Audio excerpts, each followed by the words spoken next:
I'd like to welcome everyone here for the next seminar in the QSI online seminar series.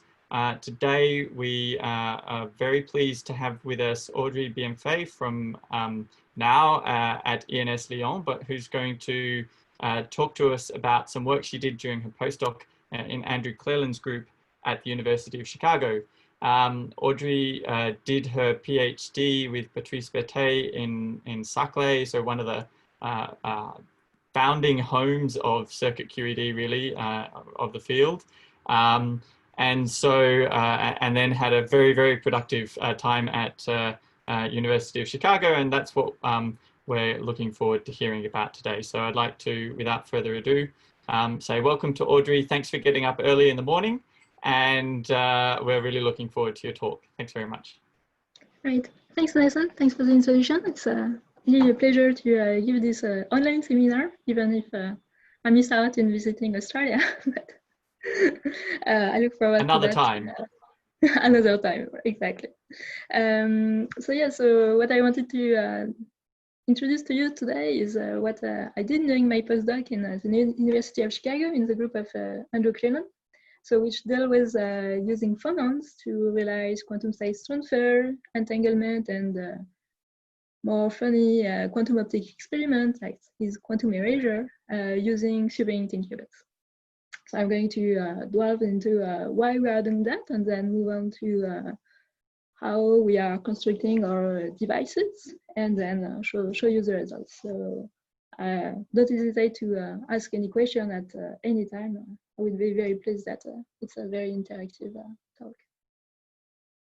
So why do we want to look at phonons?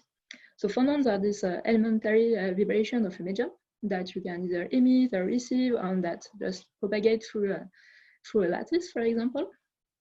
And so far they have been used in already many quantum phonon devices. So here are a few examples of standing wave phonon devices, so which trap such a vibration inside a standing wave device. So there are only a few examples, but there's already quite a variety of pictures on the screen. So for example, you have drums, which are electromechanical modes. You have bulk phonon modes that can be trapped inside a bulk crystal. You can also have phonon modes propagating on an optomechanical ring. You can have also acoustic mode trapped inside the beam. So all of these are very different devices through which we can probe an acoustic mode, either by electromechanical coupling, by coupling to more of a microwave device, we'll say, to the electromagnetic field, or to optical field that is kind of colocalized with the mechanical mode, as it is the case for these beams or micro resonators. And using these standing wave quantum phonon devices, the quantum regime has already popped up, has already been investigated by these various groups, and also many others that are not cited there because I lacked space. So for example, in the group of Ewen Chu at Yale and now at ETH, they have been able to probe what is the acoustic state of this bulk mode using superconducting qubits. And also, for example, in the group of Simon Gobecher in TU Delft, they have been able to use the optical coupling of these nano beams to entangle the two acoustic modes in two distinct devices. So phonon devices have already shown that they can go into the quantum world, we'll say, with quotes. And there are many applications that these devices could find. So for example, using this membrane acoustic modes, one can do a force on very precise mass sensing. You can also, because the phonon is a vibration of the lattice, coupled to solid state devices, which will react to any change on their host material. And the more specific application, one of the more specific application of this nanobeam is to realize transduction between microwave and optical bands. So that's already a big, one of the big axes of research to make, we'll say, efficient transduction between, for example, we'll say surrounding qubits, surrounding processor located at two different places using optical photon, where the link will be realized by this optomechanical beam. But so all of these are standing wave phonon devices. So we can ask, well, what about like itinerant phonons that are emitted at one point and can be detected at another? What can we do with them? Can we explore them also in the quantum region? So we can try to answer this this question by making a parallel with itinerant photons. And if you think about how itinerant photons are used in quantum mechanics, you can think about using them for quantum information processing. So where you make gates by beam splitter interaction and so on and so forth with detection at the end. So that's one of the applications. The other application that you can think of is that to use the photon really to carry information from one point to the other. So for example, that was done in the experiment at Delft with ND centers, where green photons were carrying the information from one point of the campus to the other. You can also have the same kind of experiment using microwave photons. So for example, that's one of the experiments we did recently in the Clemens group, where two qubits were connected by a very, very long transmission line through which microwave photons were emitted between one qubit and the other. So all of this can be used to carry entanglement, to distribute entanglement between nodes. And so this is the beginning of maybe of a quantum network. And so that's all the application about carrying information. And the last, maybe that could pop up in mind when looking at about what can we do with itinerant photons is interferometry and more. So this is a picture of the LIGO experiment, which is I think maybe the most impressive interferometer that can come up in mind in the recent years, where they use laser beams to detect gravitational waves. So those are like many applications for flying photons. And then what I would like to try in this talk is to explain how we have used superconducting qubits to emit and manipulate flying phonons so that we can use them to carry quantum information, so between one superconducting qubits and the other, and how we have used them also to realize interferometer experiments. So this is more or less the plan of the talk. And so before really introducing the devices and so on, I would like to take some time to introduce what kind of phonon we have used. And so those are surface acoustic wave phonons. So these are waves that are trapped at the surface of a lattice. They generally propagate longitudinally. So each point of the lattice, when a wave is passing like from here left to right, has an ellipsoidal motion, and the wave has a linear front. It's very particular in the sense that it can be very large with a size that is many times its wavelength, while its depth is only a few wavelengths. Its speed is also very different from photons, either at optical or microwave frequency, since the speed is only a few kilometers per second. So these waves are very well known since many decades, because they have been used in many classical devices to realize, for example, delay lines or filters or pulse compressor, and also gauge sensors. And all of these are relying on this very low speed to provide a very selective frequency behavior, more or less. So this wave can be easily generated when dealing with piezoelectric materials. and when using interdigitated transducer. So when you have a wave, so for example, propagating left to right, it has a displacement field associated with it. But because the material is piezoelectric, it has also an associated electrical potential that you can come and probe with interdigitated transducer whose electrodes are matched to the periodicity of the electrodes are matched to the wavelengths of the wave.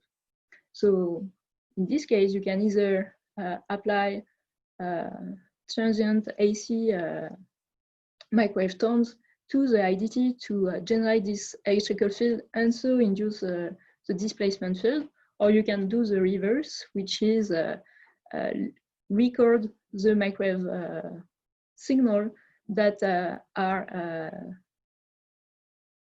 outcoming of the IDT when the displacement field is impinging on it. And this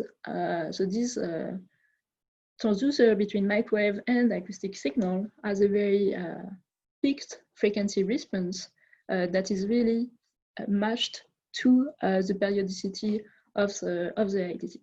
So that's one of the tools that we need to play, we'll say, with a surface acoustic wave.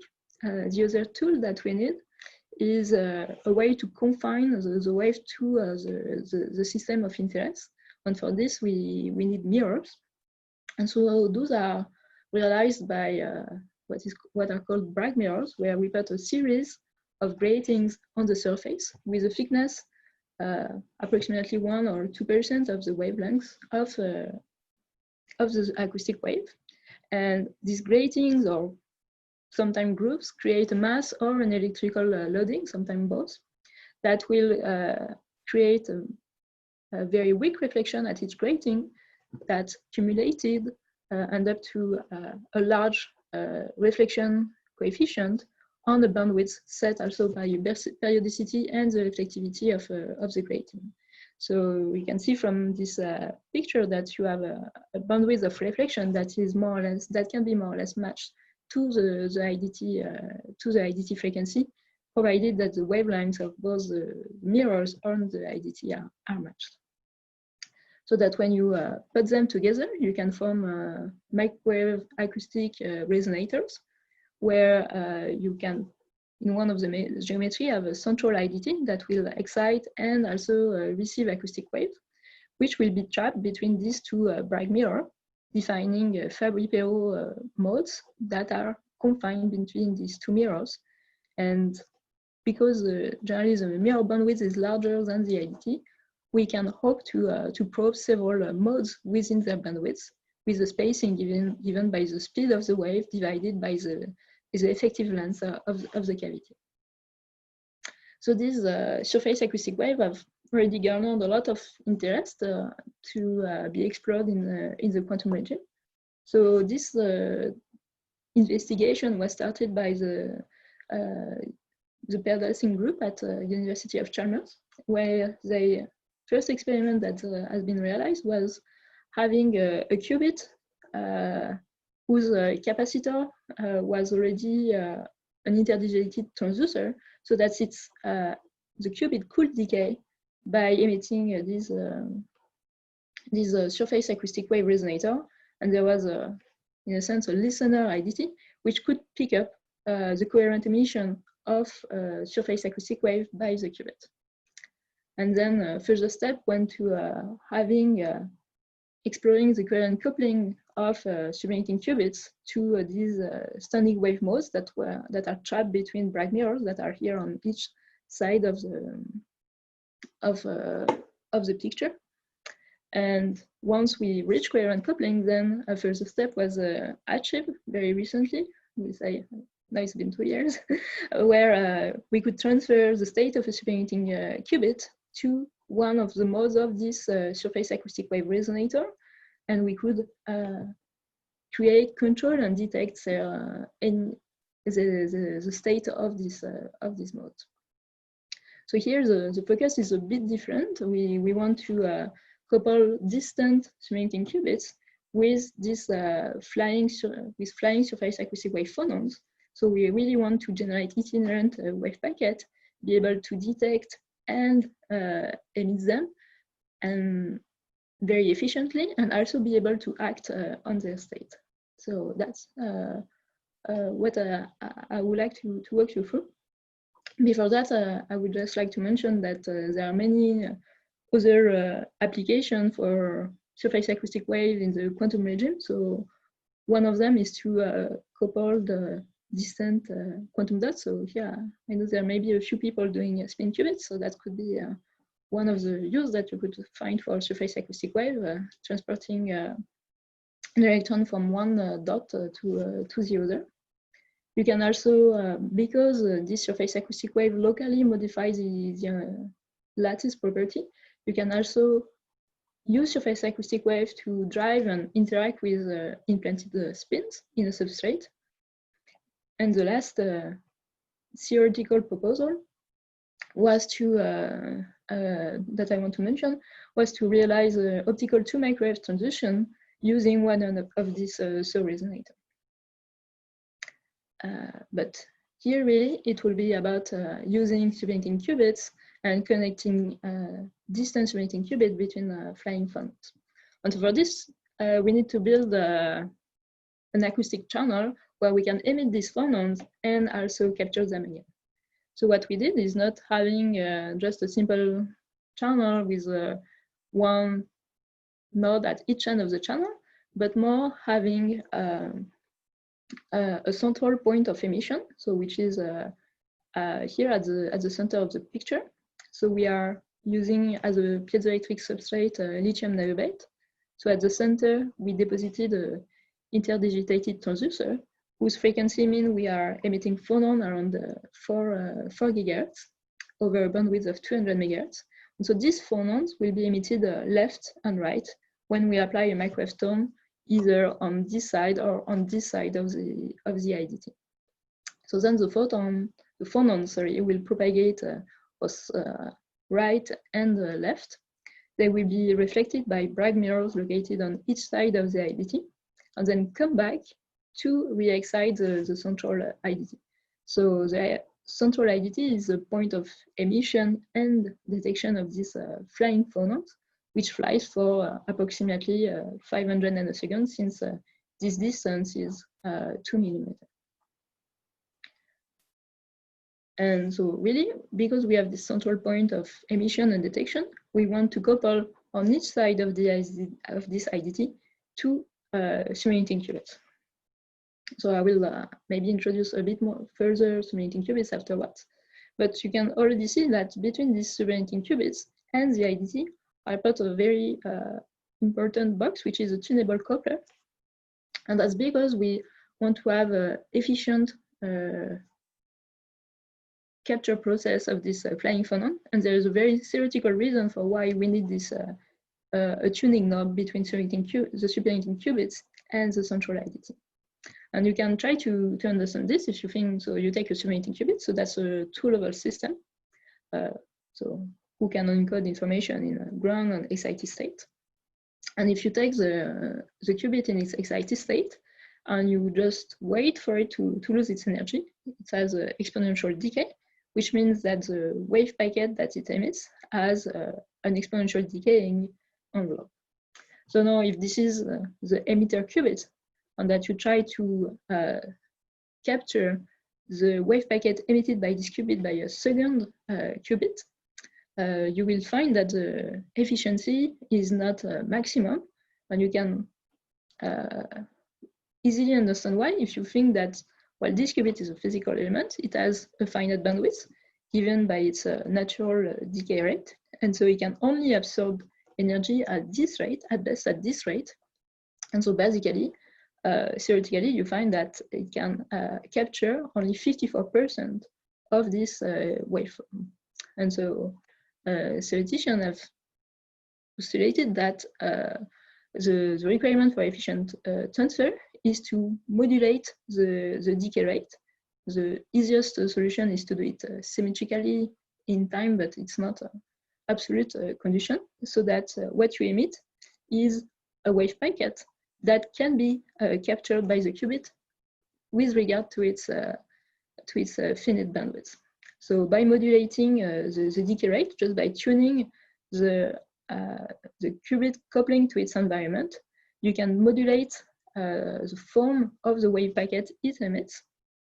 And so you can ensure 100% capture efficiency if you also modulate the capture decay rate of the receiving qubit.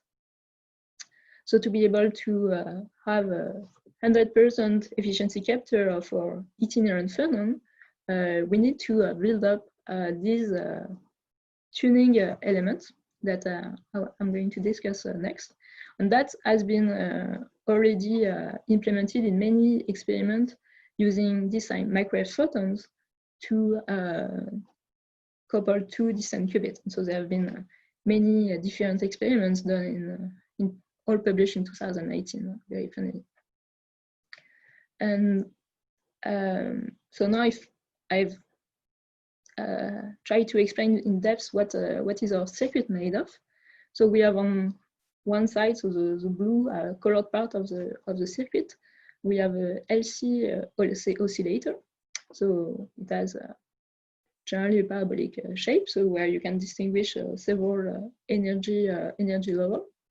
And because the inductance is implemented by a Josephson junction, which can be seen as a nonlinear element, these energy levels are nonlinearly spaced, so we can pick two of them to play the role of the two states that form the qubits, so the ground and the excited state.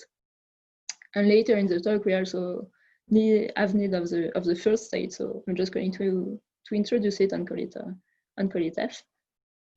And for those of you familiar with circuit quantum electrodynamics, you already know that these resonating qubits are very easy to excite, control, and detect, and that they are very easily implemented by a 2D circuit.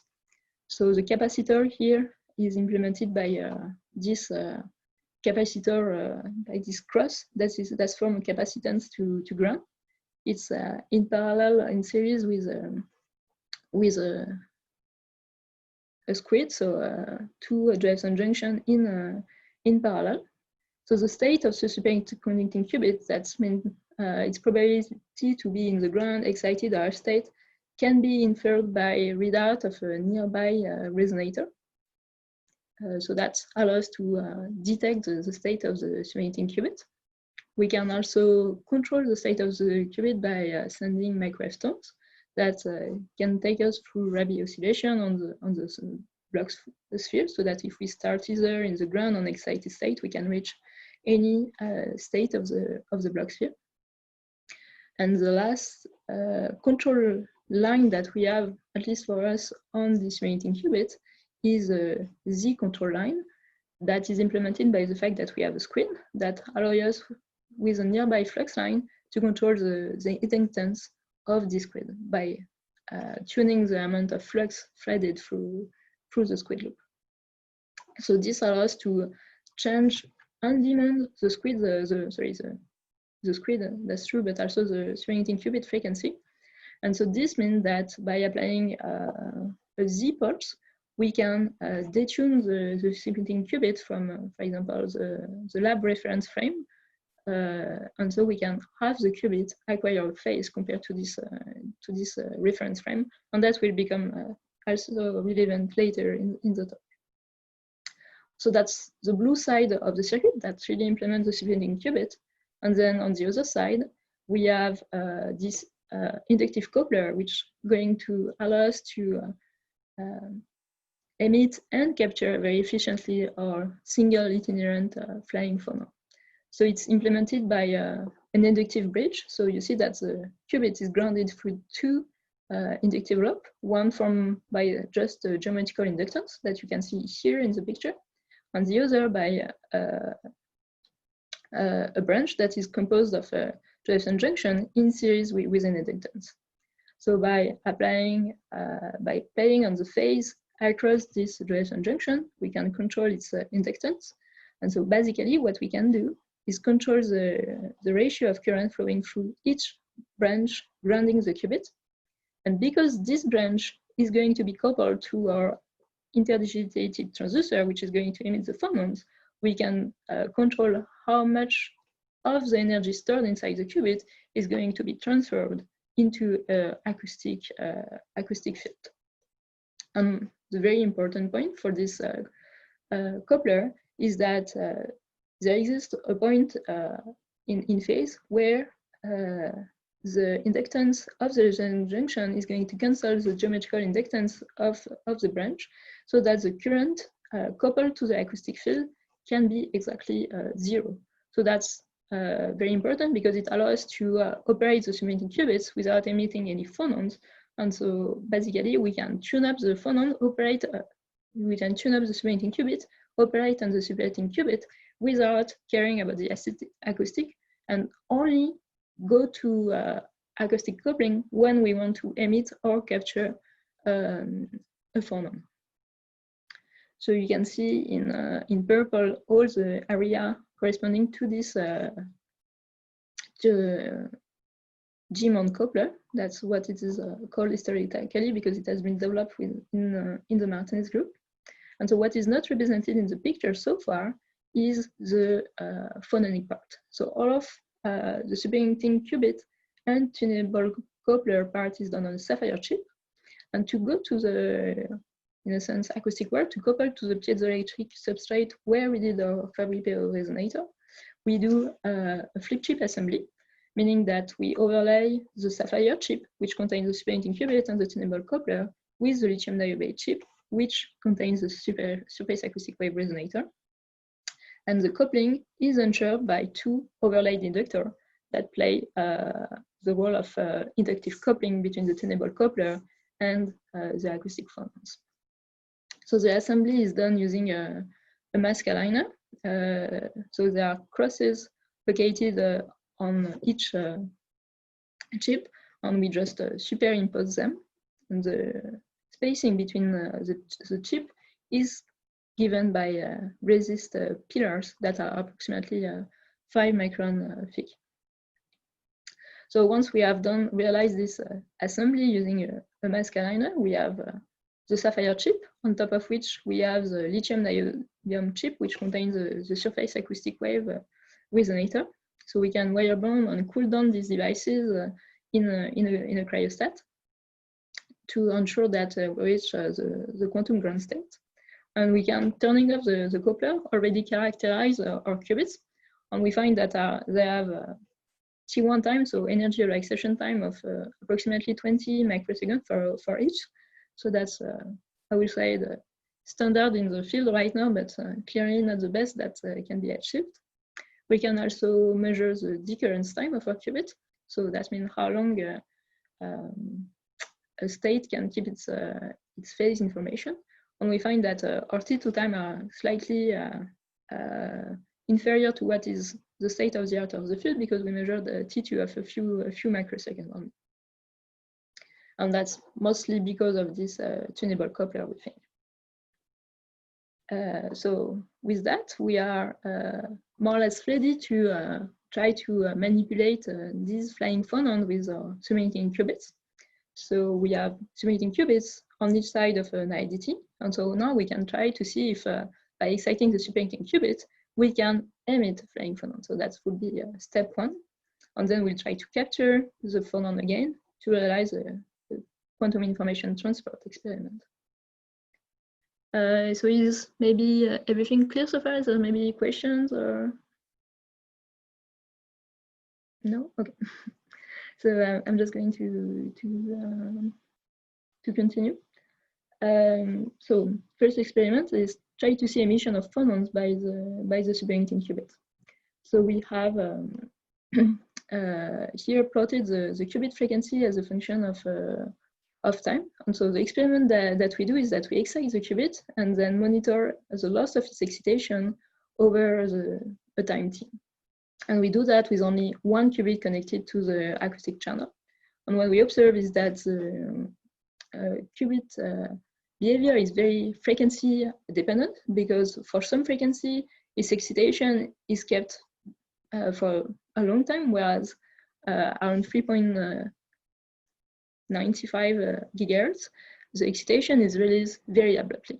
And that's typical behavior expected, because in dashed line, you see what is the behavior expected from the IDT response, and it really fits closely with what we observe. So we can say that around this frequency, we are really emitting a phonon by coupling to the IDT. So next, if you look in the middle, you see that there is a revival inside the qubit population, meaning that the phonon have traveled inside the resonator and have come to re-excite the central IDT, and so re-excited also the superconducting qubit.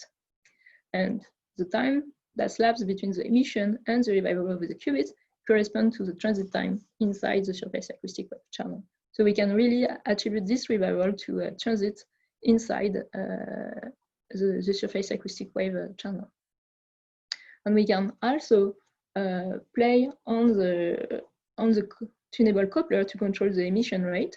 And we see that if we look at the decay time at very small t, we see that this decay time can range from a few nanoseconds to a few microseconds. So we have a knob that we can turn on and off that will allow us to shape the phonon emission. So that's what we try to do to make an efficient capture of a single phonon.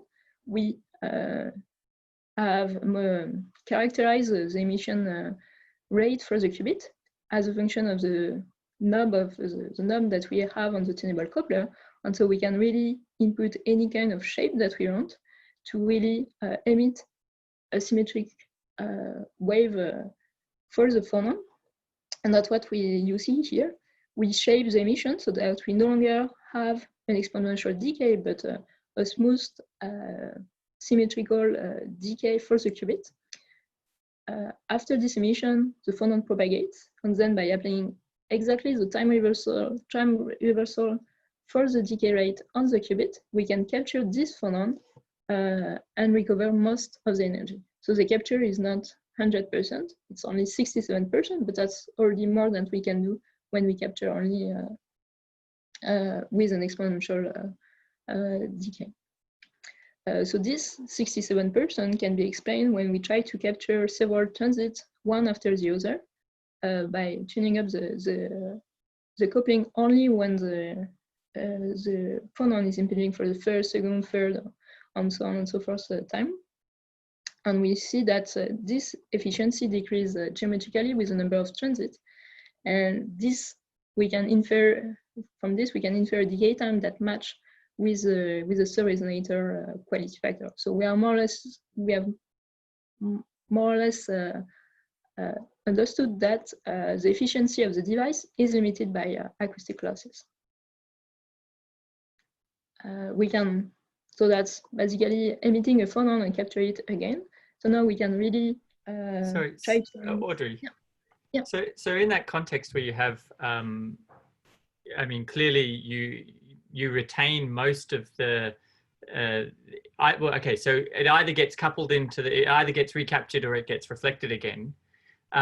What is setting the limit of 67% there? I mean, in principle, the limit is 100% if you get the shaping right. So what is it just it's hard to get the shaping right, or is there something else, some other practical element that sets the limit there? No, that's a good question. We spent a lot of time trying to understand why the efficiency was not 100%. And so from theory, you can get that the shaping is not absolutely critical to get 100%. So if you have a small mistake on the shape of the waveform that you apply on the coupler, you can still get away with 95% and so on. So right. We were skeptical that would be a limit. And really, when we computed the decay rate associated with this efficiency loss, we find a time of 1.3 microseconds, I think. And basically, this decay time is also what we get when we compute what is the T1 for one single resonator mode that when we measure it separately. So it's more or less makes sense for us to say that this efficiency is mainly due to acoustic losses. Even if, you know, when the device is assembled, it's very hard for us to make an experiment that will distinguish where the losses really pops up in our experiment. Right, but I guess I would then expect, I guess I can completely understand that if you create the acoustic wave phonon, it travels to the end and back, and that you have some acoustic losses in that process. But I would have expected anything that made it back could be recaptured, so you wouldn't see multiple bounces. So I guess it's the fact that it's the fact that you get yeah, like it seems like you're getting reflections, which means that actually somehow most of a good third of the power is actually being bounced back. Is that the coupling isn't working somehow? Yeah, maybe I went too fast. For this, to take this graph, actually, you see we shut off the coupling when we are not trying to recapture the phonon. So when we try to capture this, for example, second transit, we are not coupled while the first transit goes by. So basically, this is really how much energy is left in the third channel when we left it all on for all of this time. So there hasn't been any re-excitation of the qubit by the first transit in a sense. Right. Okay. Sorry, I'm not sure I quite understand, but I'll leave it at that. We'll talk later. Could the efficiency being low be due to bad reflection at the couplers?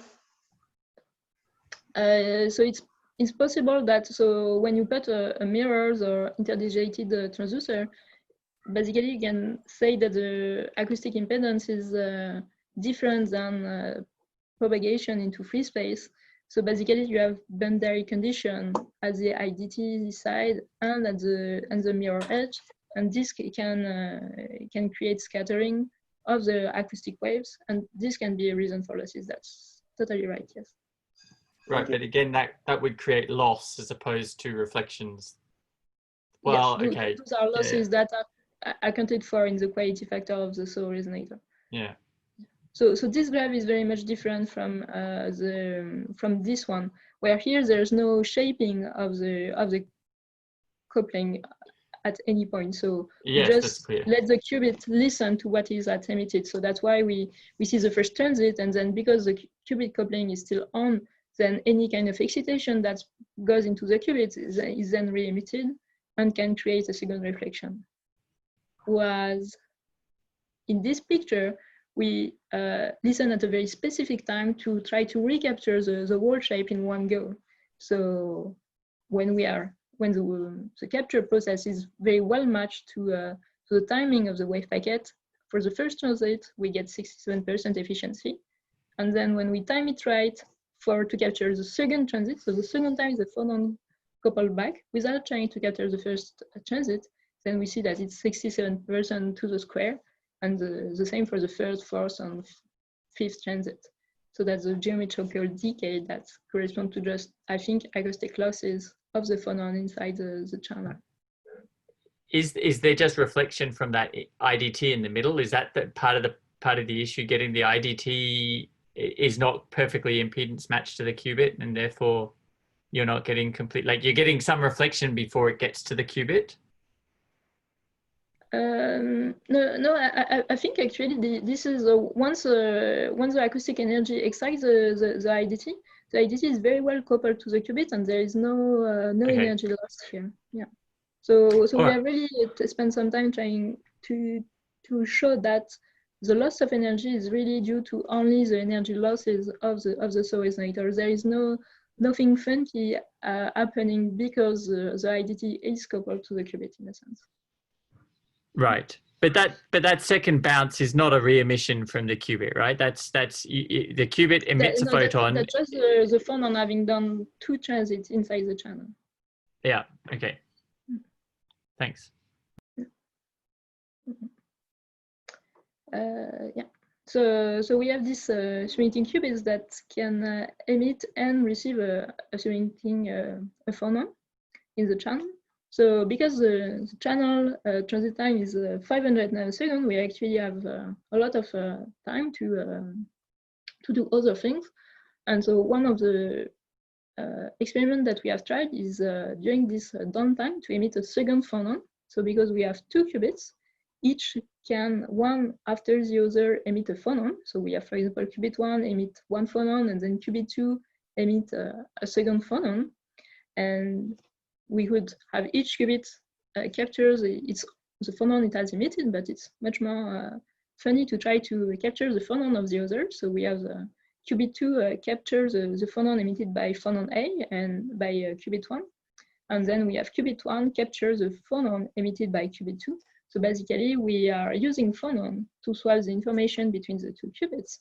And that's allowed by the fact that the resonator is very long, so that we can store multiple quanta inside the channel.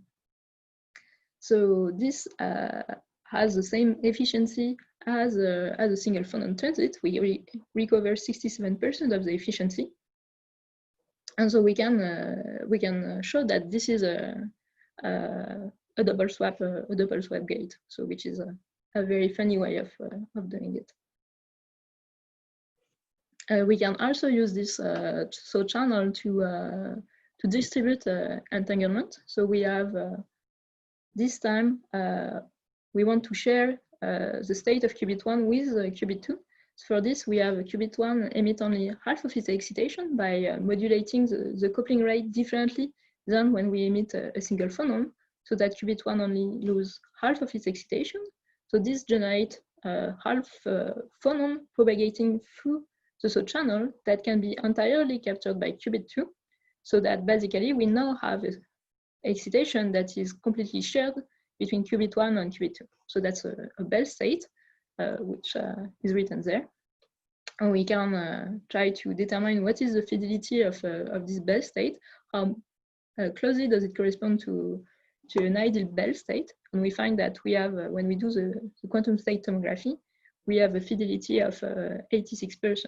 And so that's totally limited by once again, the acoustic losses. So the fact that the phonon, part of the phonon energy is lost and can be recovered when we try to capture the half phonon by qubit 2. So basically here I've shown you how we can use this SO channel to transfer information using this itinerant phonon. So by having the state transfer for qubit 1 to qubit 2, or having the two state exchange, or sharing entanglement between one qubit and the other. I thought I would spend the rest of the time trying to show you that we can also do phonon interferometry within this device. So how can we do a phonon interferometer? So let's consider again the situation where qubit 1 emits only half of its phonon. So once it has lost half of its phonon, its probability goes to, excitation probability goes to 0.5, and that's because it's half of the time excited and half of the time it has lost its excitation to the surface acoustic wave channel. So meanwhile, the phonon that has or has not been emitted by the qubit is propagating to the SO channel. And if we just apply the same coupling modulation when the phonon comes back, because this is a time reversal operation, we expect to recapture fully the phonon. So that's minus what we lose, of course, because of acoustic losses. So to build our phonon interferometer, let's look a bit more in depth to what happened during the capture of this phonon. You can look at what is the outgoing acoustic field of the IDT, what is the reflection. So the input-output theory tells you that there is two contributions to this output acoustic field. One of them is what has been emitted by the qubit, and the other is what has been reflected from the incoming field. And there is a minus between the two. So basically, what happens during the capture is that this time reversal process coupling match what is emitted by the qubit to the reflection of the incoming field. And because they interfere destructively, there is no outgoing field, no outgoing acoustic energy. So that means that all the energy has been captured again by the qubit, provided there were no acoustic losses. And because we have some, we do not recover 100% inside the qubit, but only 86%. So now what happens if we build up a phase between the propagating phonon and the energy lost kept inside the qubit? So we apply just a detuning pulse that build up a phase difference between these two half of the excitation. And now we have a phase term that's pop up in the two contribution to the outgoing field. So basically, we can change this interference from a destructive interference that allows to fully re-excite the qubit to a destructive interference that leads to a full de-excitation of the qubit. So we, by sweeping this phase and observing the final re-excitation probability of the qubit, we find that we do have interferences that are explained by the fact that we go from a qubit fully excited to a qubit fully de-excited because of the interferences of these two contributions. So in a sense, because the acoustic waves emitted by the qubit and reflected by the incoming phonon are interfering, we can see interferences inside the qubit revival probability. So this can be cast as an interferometer. So you can say that the qubit is your single phonon source by applying the tuning rate so that we only emit half a phonon. Then we have this phonon takes two paths. Either the excitation was kept inside the qubit, and we can apply a dephasing to this path with respect to the other path that the phonon can take, which is to be emitted inside the channel. So these two paths can then be can then interfere by the half capture process, which will lead to interferences inside the qubit. So we can really see this half phonon emission and capture as a phonon interferometry between two paths, excitation in the qubit or in the channel. So that's what I represented by this the state of the system at where the phonon is propagating. Either the excitation is in the channel or it is in the qubit with a phase relation between these two states. There was a question? No, okay. I didn't see one. Oh, okay. I thought I heard something. And so that's what led to our observation of interferences in this experiment. So we can try to probe how much of an interferometer it is. And one of the things you can do when you have two paths, well, is try to look at what is the path and what does it do to the interferences. So that's more or less a wave particle test. If you have a young interferometer and you pick at one of the young states, you expect the interferences to disappear. That's one of the most famous tests of quantum mechanics that pickled the head of many scientists at the beginning of the century. And so the way that we can do it in our experiment is that, well, the qubit has 3 states.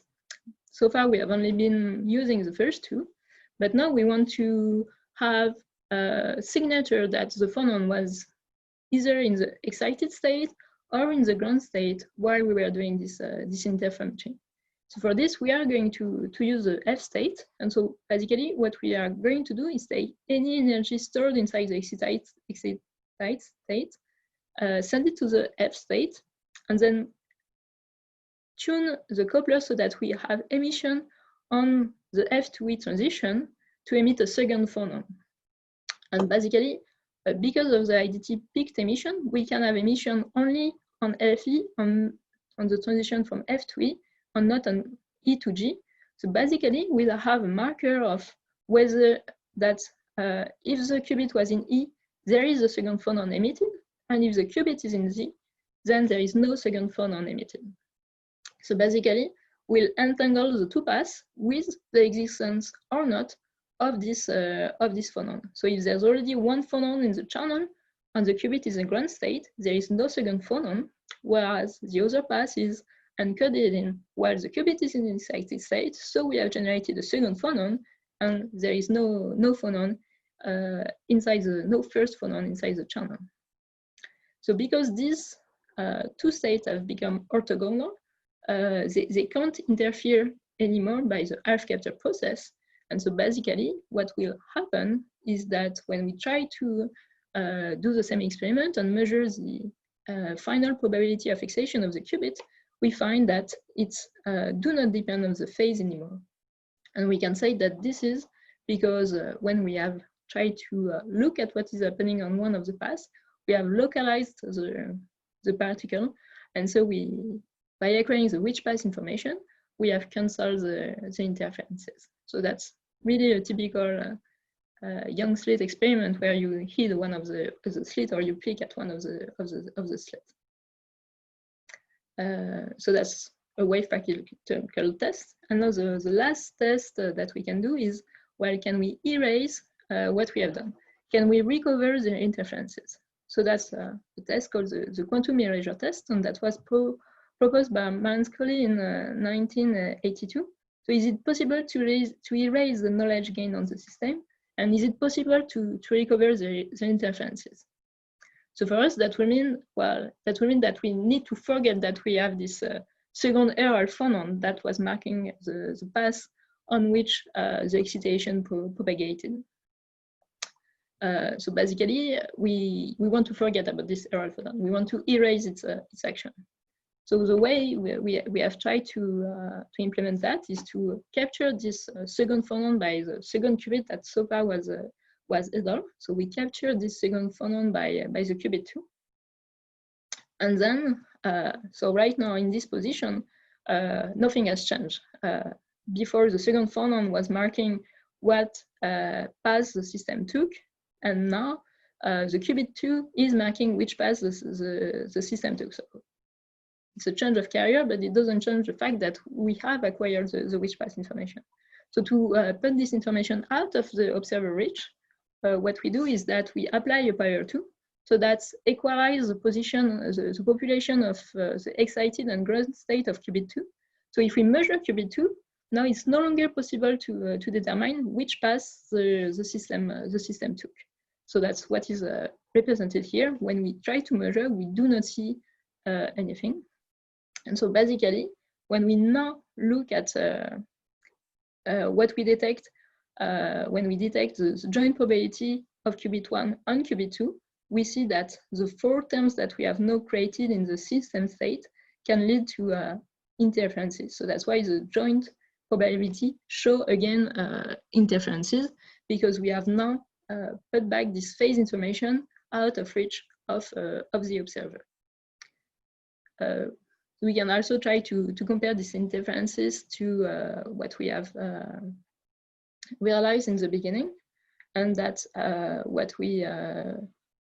So the way to do that is to postulate the result either on the qubit 2 being excited or in ground state. So choose one of the 2 of the 4 paths possible. And so that's what we have done. So here we have selected on qubit 2 being in excited state, and we see that we recover the same kind of oscillation, but with less amplitude because of the losses, the acoustic losses that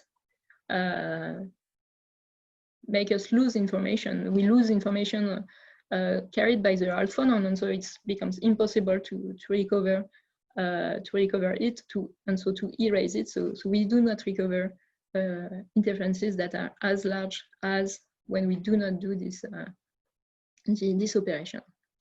So that's realization of a quantum erasure test using phonons, because we have been able to capture the which path information, so cancel the interference, and then by erasing this which path information that we have acquired, we have been able to recover these interferences.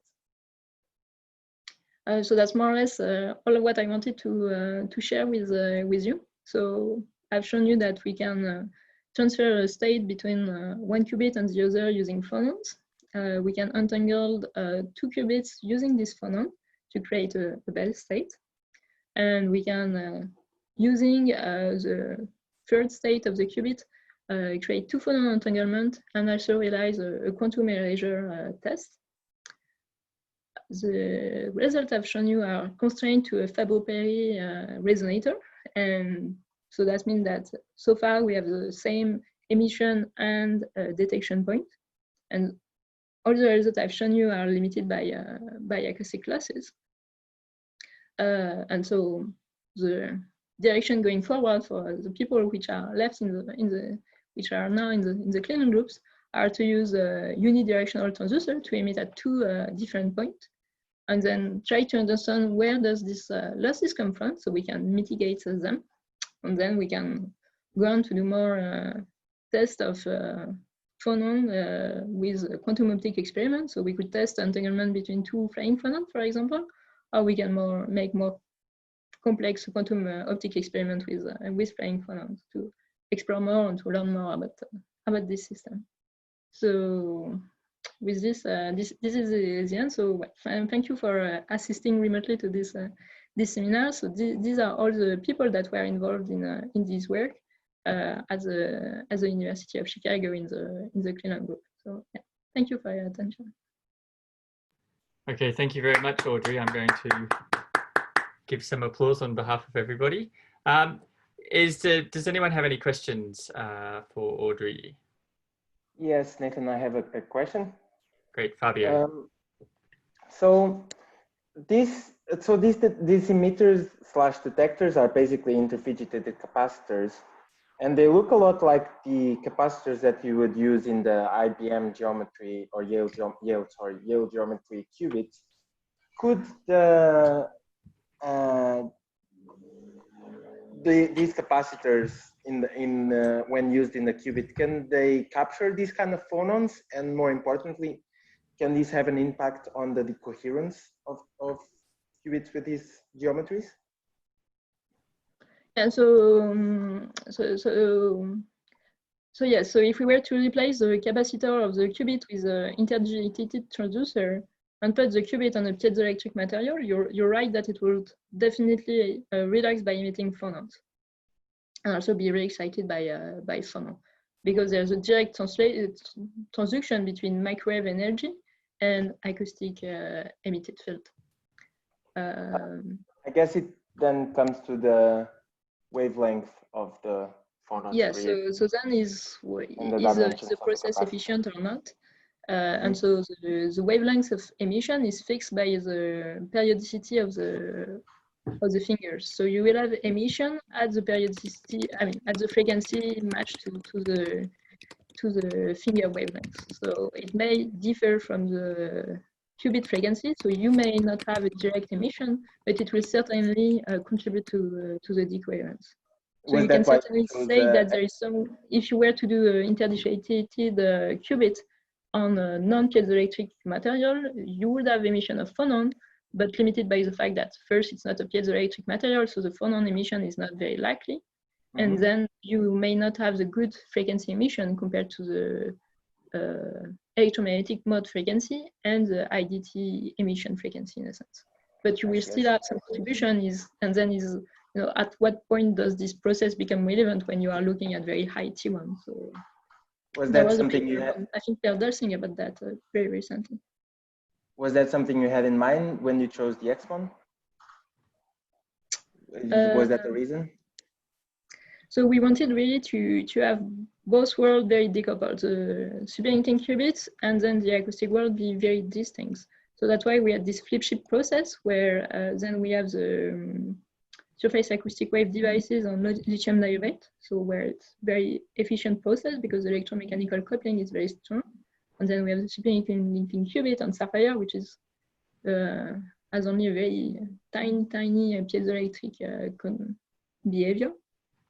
And so that was to be sure that the two, we can consider that the two worlds are separated. Otherwise, you lose too much emission as a function. Too much energy is lost in the acoustic part, and you do not have very good superconducting qubits, and so all the experiment becomes very, very hard to do.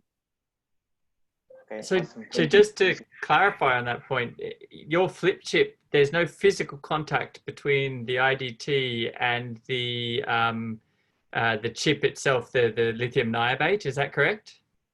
Yes, there's no electrical contact. Everything is done by the inductive coupling between the two overlaid inductors. Yes.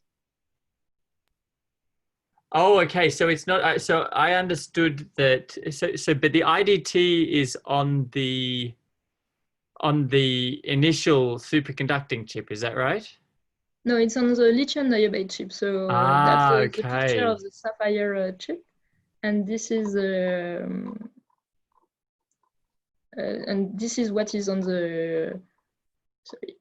This is what is on the IDT, and basically I had to crop the picture, but there is an overlaid inductor that pops out of this IDT pad and coupled I to see. the qubits here. I hadn't I realized. see. Okay. So so I was actually this structure that's on the right hand side there, which I thought, oh, maybe that's an IDT that you can't see the fingers of very well. In fact, No, that's sorry. just This is really just a an single wire. inductor.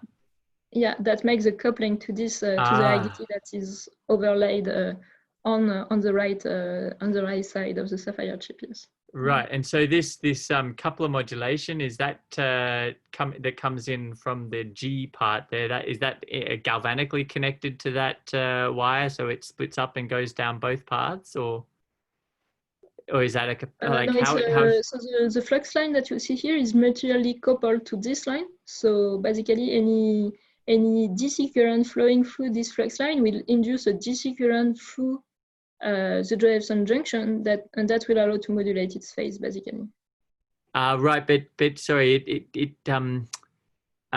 but that the flux line, the G flux. How is that actually physically? Did you said it was physically connected, or it's just applying a flux? Is there a flux loop somewhere there that it's hard to see?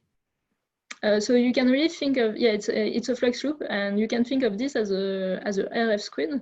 But basically, that means that the RF squid loop, you see, it's there, so and goes through the okay. so it's kind of right. hard to. It's kind of a delocalized flux loop in some sense. Yeah. And basically, the flux line is like creating a mutual inductive coupling to this RF squid loop. So do I understand that you're now working on new material at ENS Lyon? This is something that's still happening at Cleland in Andrew Cleland's group, but not something that you're working on that anymore?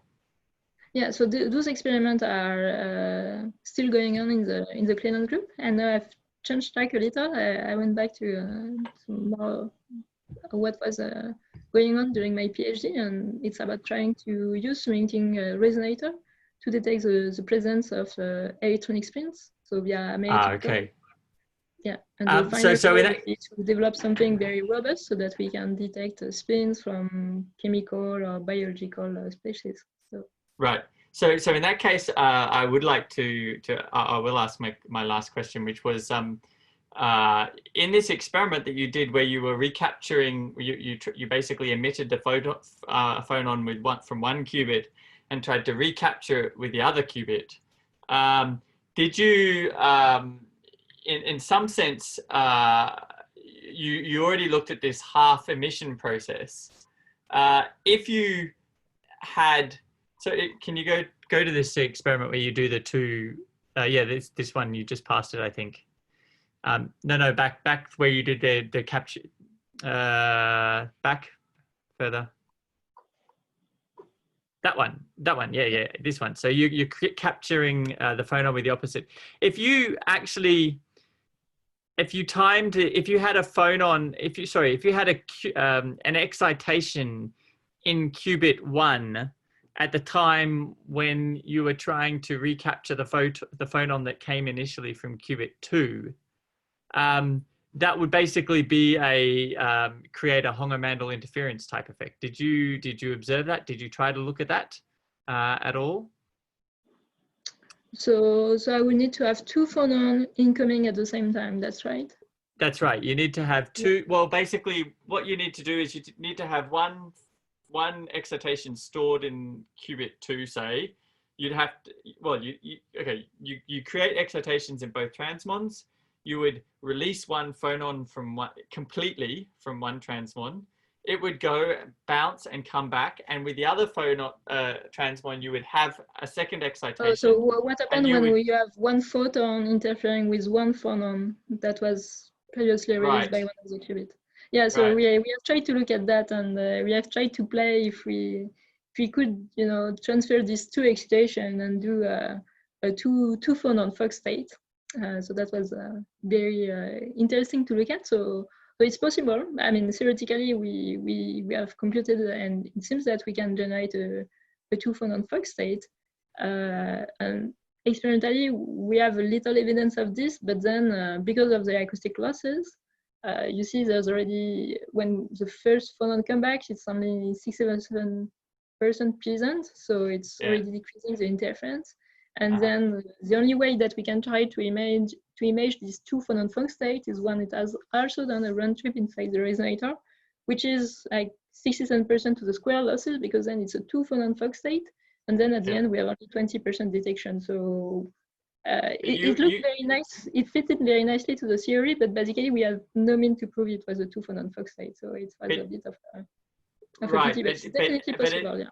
The other half of the two-phonon Fock state in the acoustic wave chip would be a double excitation in the transmon, which you could detect directly, I guess. Well, so then it becomes complicated because you will need to have a linear oscillator to accept this this additional energy. Okay. Or what we have been able to do is to so yes, if we start with qubit 2 in the E state and we tune the E to F transition to the incoming phonon frequency, then we have been able to show that we can go to the F state with nearly 100%. I mean, taking into account this 67% efficiency process, we do manage to go to the F state. So that's basically true. We can do two excitations inside the qubit or two excitation in the phonon channel. That's totally possible. Yes. Okay, that's really interesting. Look, I think with that we might wrap it up. And thanks again very much for getting up early, Audrey, and talking to us. It was a pleasure to have you, and hopefully we can have you visit in person sometime, maybe over the next year or two. But thank you very much. Thank you. Thank you very much for coming.